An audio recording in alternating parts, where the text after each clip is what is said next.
Assalamu alaikum, dear students. In the last lecture of chapter 1, Units and Measurements, we have started with the uses of dimensional analysis, and we had seen the first use to check the correctness of physical equation, where we have to determine the dimension of each factor, each term involved in the equation, and it is to be given that if the dimension of each term involved in the formula is same, then the given physical equation is called dimensionally correct. And if the dimension of any one of the term involved in the formula is different, then the given equation is said to be dimensionally incorrect. So by using the dimensional analysis, we can check either the given physical equation is correct or not. So in the last lecture, we had seen the first use of dimensional analysis, that is to check the correctness of physical equations. Now let's proceed for the next use of dimensional analysis.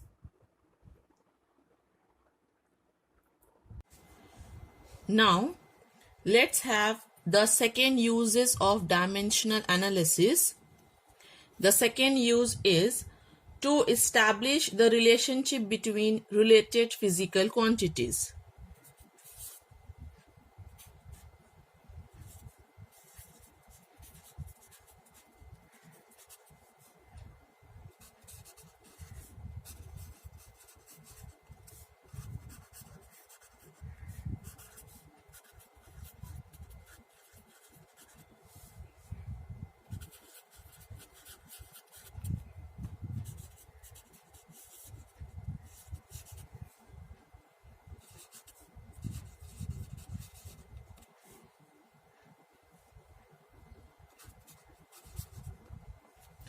Now over here, by using the dimensional analysis, we can establish the relationship between the given physical and related physical quantities. That means here we can determine the formula also. And for this, we should know the dependence of the physical quantities on each other. For example, here we are going to determine the relationship between the time period of the oscillation of a simple pendulum, which is to be depends on the length L and acceleration due to gravity.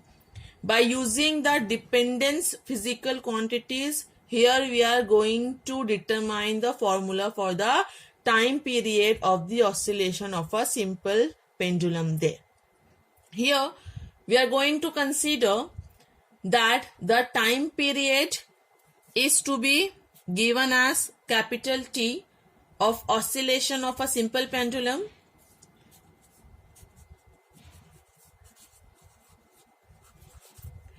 and L is the length of the pendulum there, and small g is the acceleration due to gravity.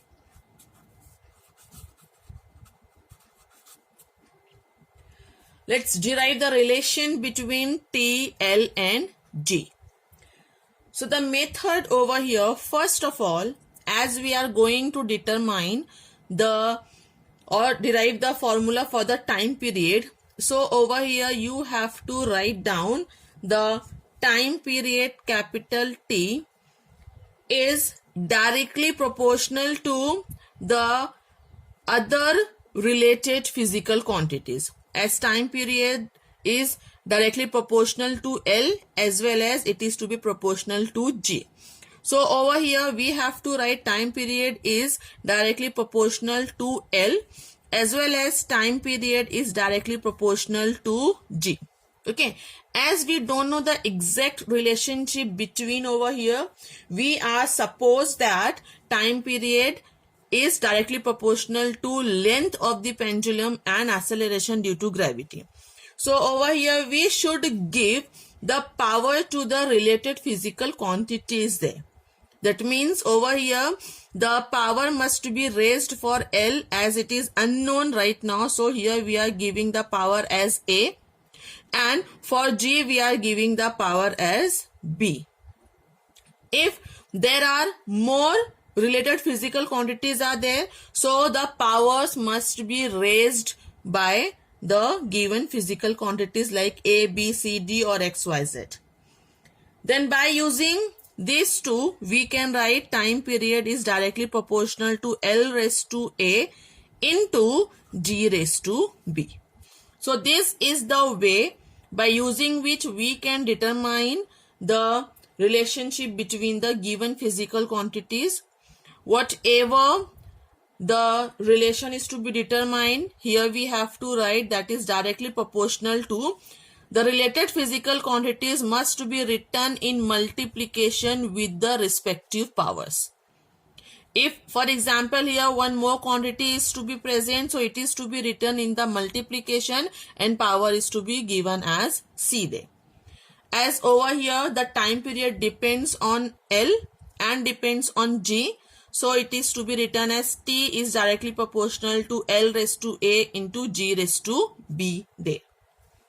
Then when we are removing this proportionality constant, so we are getting that T is equal to K L raised to A into G raised to B, where K is nothing but the constant of proportionality and it is a dimensional less quantity where A and B are the rational numbers.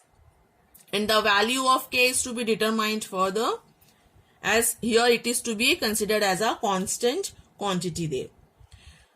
After that, we have to write down the dimension of time period, dimension of L and dimension of G over here, and hence give it equation number 1.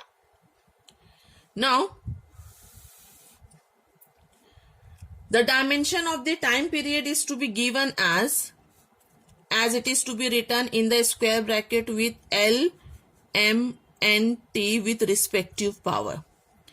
The power of time period over here is given as 1. So here T must be raised power as 1.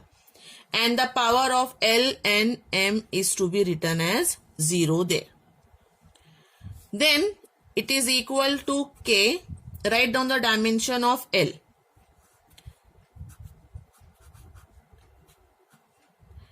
As L is nothing but the length of the simple pendulum, which is to be measured in meter, and hence the power over here is given as A. That means here it is to be given as 1A. Okay, so power of L must be raised as 1 and M and T must be raised as 0. As this length is actual raised the power A, so the dimension is to be now raised with power A there. First of all, we have to write down the dimension of the physical quantity as L1, M0, T0, and then the whole bracket is to be raised with the given respective power. Then next next we have to write down the dimension of G in a square bracket L, M and T we are supposed to write there. G is nothing but the acceleration due to gravity. The acceleration due to gravity means we are talking about the acceleration which is to be measured in meter per second square.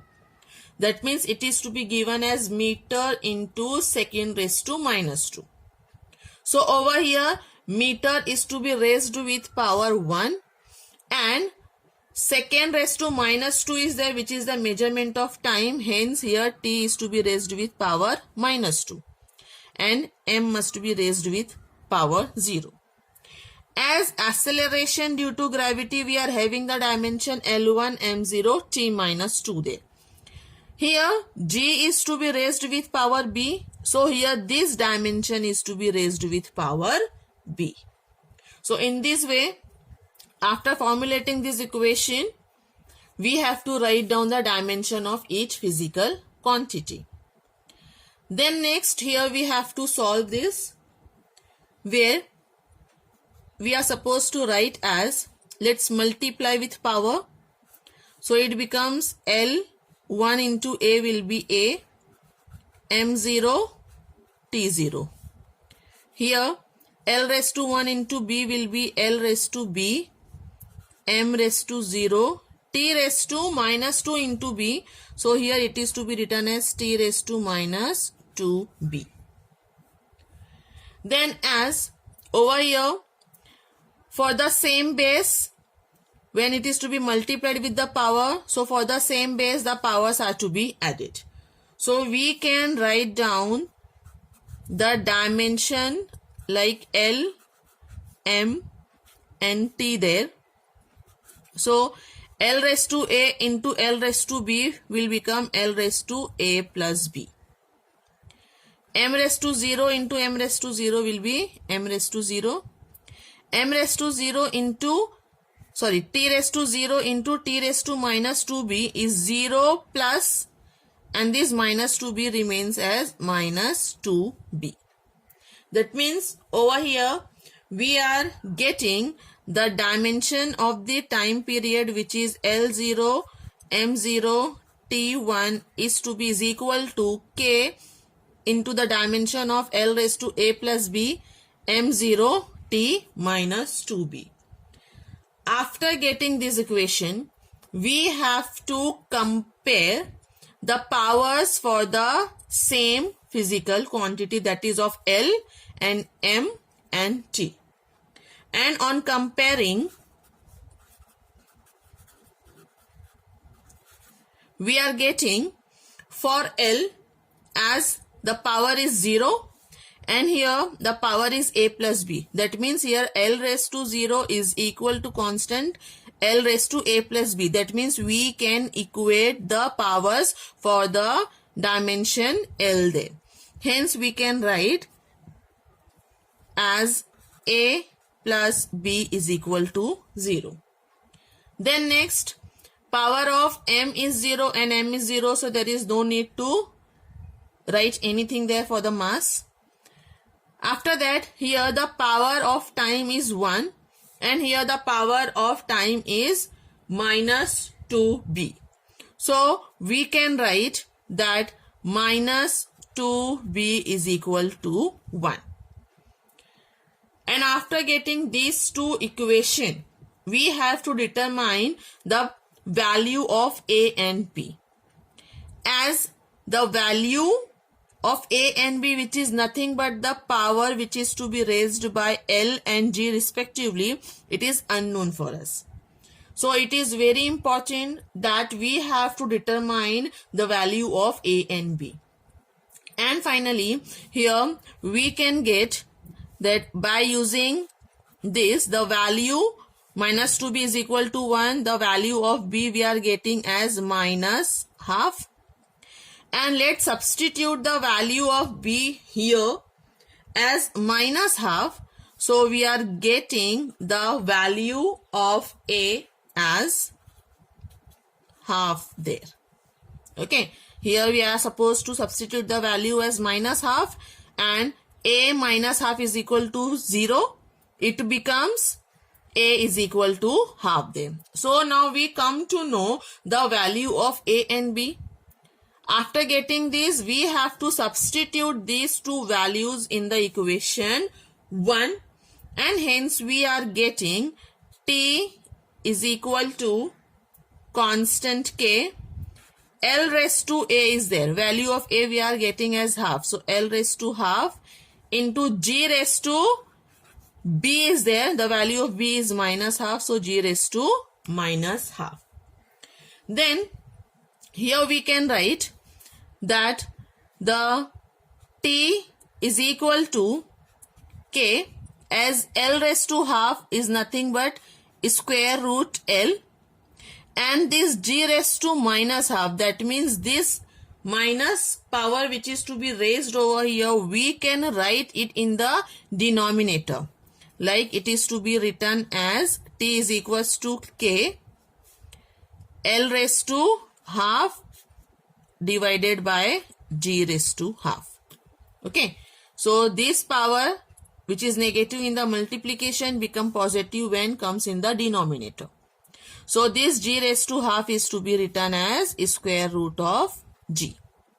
That means over here the value of T we are getting as T is equals to K square root L upon square root G, which is to be further written as K square root L upon G there. And experimentally it is found that the value of K is determined around 2 pi. That means here we are getting we had derived the relation between T, L and G as T is equal to that the value of K we are getting as 2 pi. So it is to be written as 2 pi square root L upon G. So this is the final derivation for which we had determined over here. Final derivation for the time period of the simple pendulum, which depends on length L and G, acceleration due to gravity, and finally we come to know that the time period T of the oscillation of a simple pendulum is equal to 2 pi into square root L upon G. And this we had determined by using the dimensional analysis. So in this way we can derive the relation between the given physical quantities there.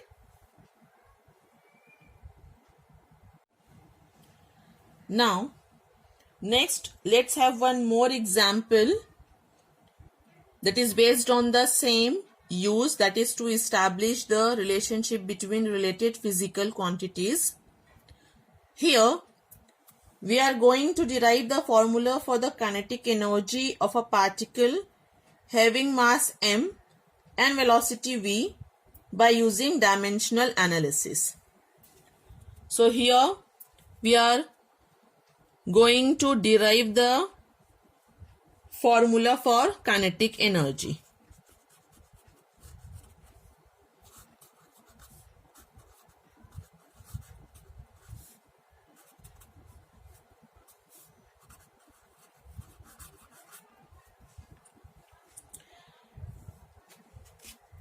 The very first thing we have to do is the quantities which is to be given over here as kinetic energy, we are denoting as kinetic energy.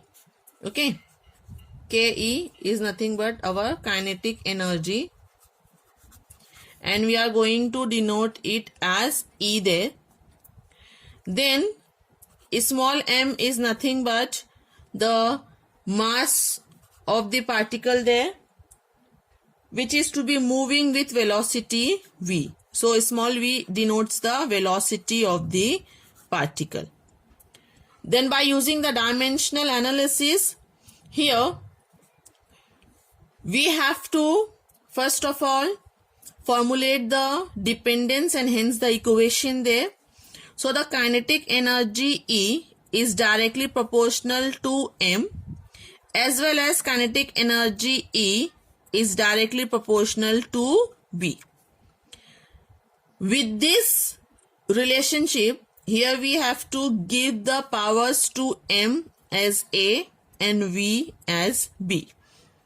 As right now we don't know the powers of m and v, as we know the equation for the kinetic energy, but here we are supposed to derive the formula for the kinetic energy. So by using the dimensional analysis, here we have to first of all write down the dependence of the kinetic energy, which is to be directly proportional to mass of the particle with the power A, and also energy is to be directly proportional to velocity of the particle with power B. Then by using this we can write E is directly proportional to, then this dependence is to be written in the multiplication m raised to A into v raised to b. And when we are removing the proportional sign. So here we are getting kinetic energy is equal to some constant m raised to a into v raised to b there. After that we have to write down the dimension of E.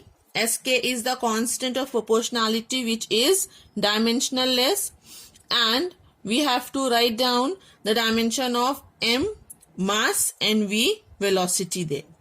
So the dimension of E, which is to be measured in, normally we are writing as joule, and the actual unit of E is kilogram meter square per second square, and hence the kilogram is to be raised with power 1, meter is power 2, and second in the denominator is there, so in the numerator it becomes with power minus 2.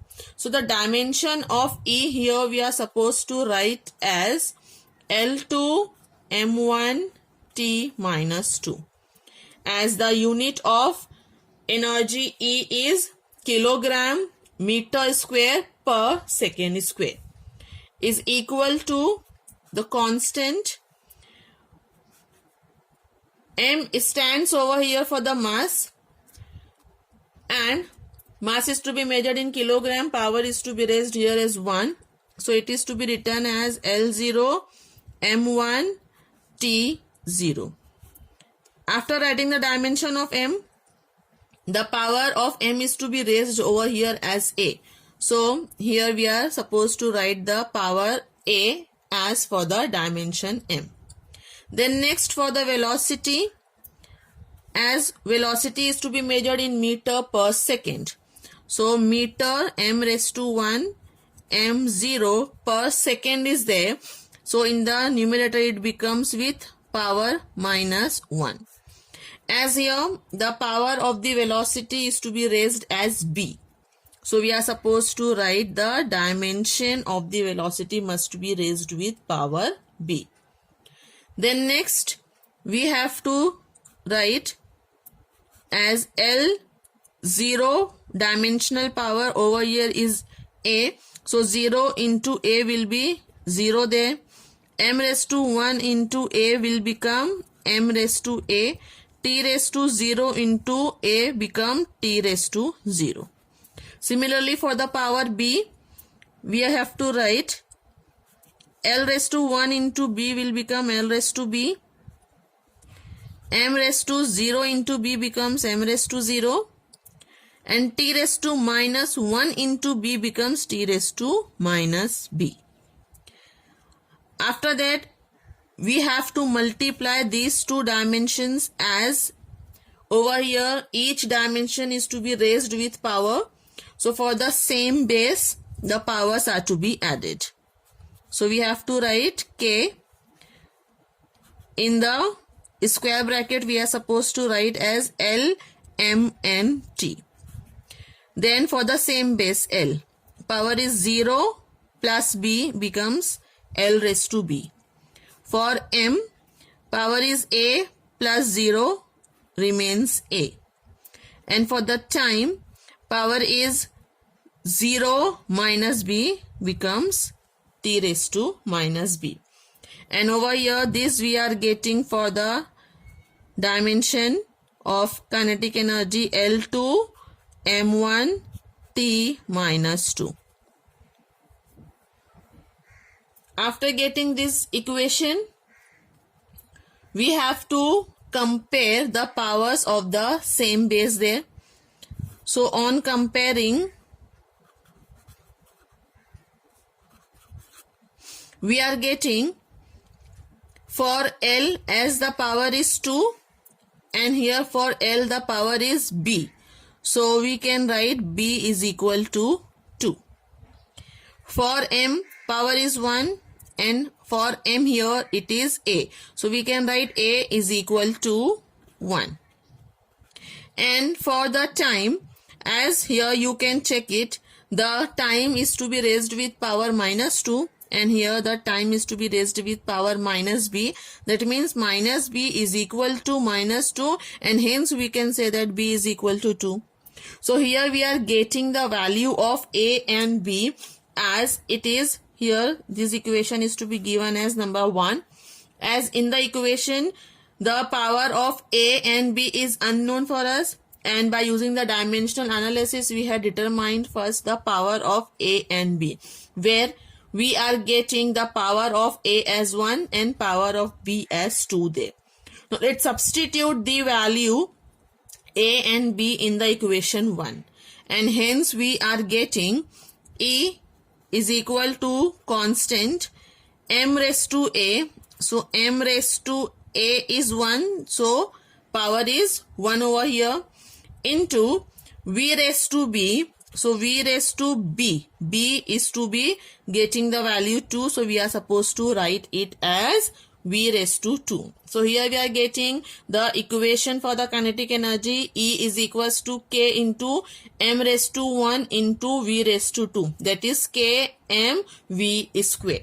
Okay, and over here from the experiment we are supposed to determine the value of this constant K, and we are getting that the kinetic energy is supposed to be obtained as,